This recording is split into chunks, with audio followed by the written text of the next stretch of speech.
Iran's defeat is America's retribution for every American loss to Iranian terror, especially those brave troops killed by Iranian-made roadside bombs in Iraq that my generation knows so well. Iranian IRGC commanders thought they had found a clever route. Under the cover of complete darkness, a large civilian cargo ship escorted by several fast attack boats slipped quietly into the narrow waters of the Strait of Hormuz.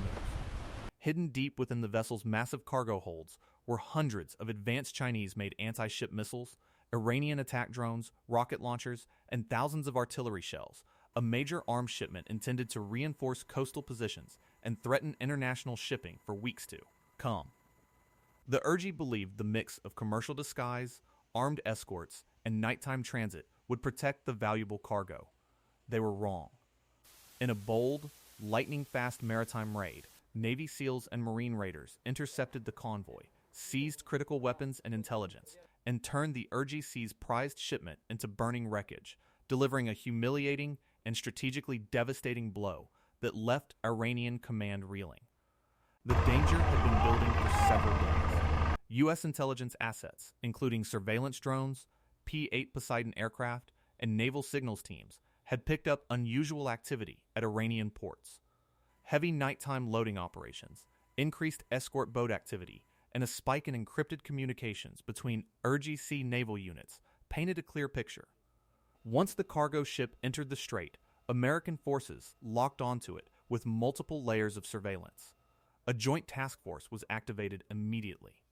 Navy SEALs from Team 6 would lead the maritime assault, underwater operations, and high-value intelligence collection. Marine raiders from Marine Special Operations Command would handle the main boarding action and deck security. Supporting elements included MH-60 Blackhawk helicopters for air cover, armed drones for real-time overwatch, and nearby U.S. Navy destroyers providing command and control. Preparation was intense, highly focused, and conducted with absolute secrecy. At a forward naval base, field operators spent hours checking their suppressed Mk-18 rifles, closed-circuit rebreathers, combat diving gear, and limpet lines. Marine raiders meticulously inspected M4A1 carbines, panoramic night vision goggles, grappling hooks, caving ladders, and lightweight breaching tools. Both units ran through multiple boarding scenarios on a full-scale mock ship structure, practicing ladder climbs, deck clearing, cargo hold navigation, and rapid exfiltration under simulated fire. They studied detailed deck layouts, crew numbers, escort boat positions, possible hidden compartments, and emergency escape routes. In the well deck of the Us Tripoli, rigid inflatable boats and combat rubber raiding craft were loaded with extra ammunition, medical kits, and demolition supplies. Blackhawk crews tested fast rope systems and door gunner positions, while weapons teams prepared the helicopters for close air support. Every piece of gear received final meticulous checks. Red safety pins stayed inserted in all explosives until the absolute final moments. The entire joint force maintained strict radio silence and emissions control. When the green light finally came, the teams boarded their boats and helicopters in silence and slipped quietly into the warm, humid Gulf darkness. The approach was calculated, silent, and executed with perfect coordination. U.S. Navy destroyers shadowed the Iranian convoy from a safe distance, feeding constant real-time intelligence to the assault teams. As the cargo ship reached the narrowest and most vulnerable stretch of the strait, where the waters are confined and maneuverability is limited, the joint force struck from multiple vectors at once.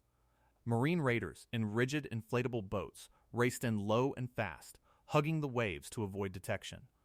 At the same moment, Navy SEALs used diver propulsion vehicles to approach underwater, positioning themselves strategically near the escort boats.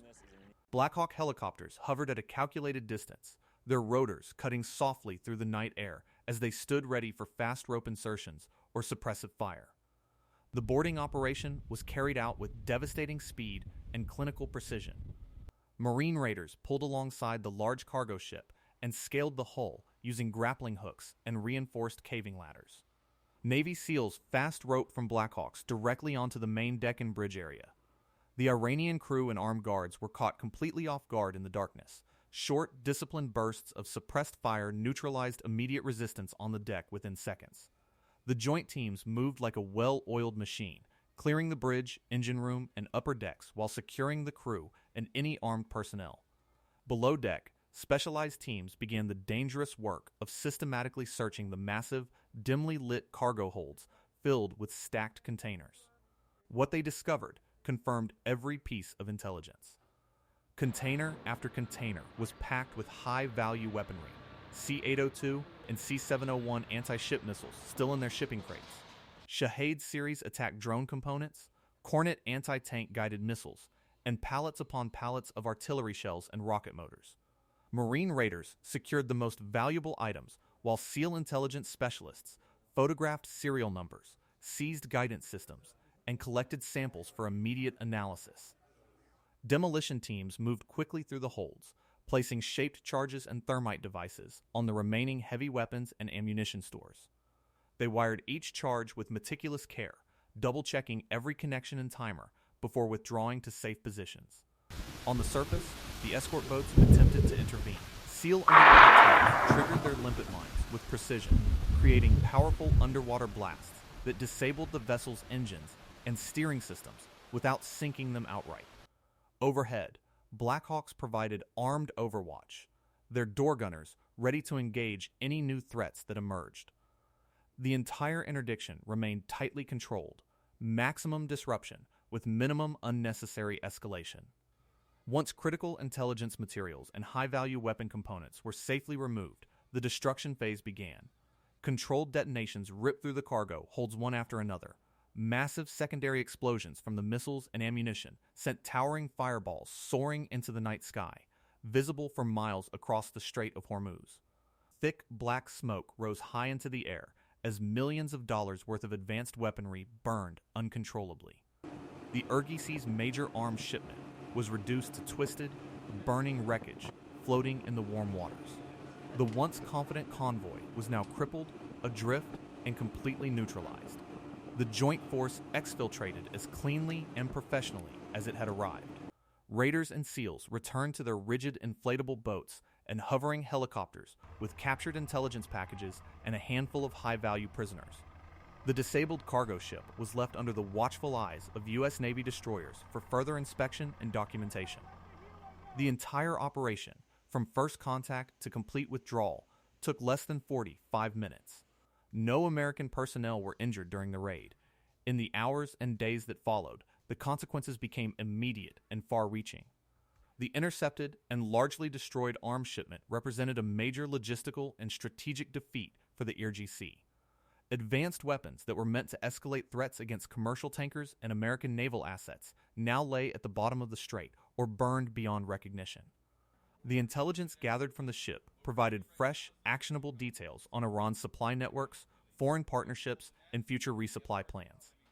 Tehran reacted with public fury and private alarm, launching desperate search operations while struggling to explain the embarrassing loss to its own forces and allies.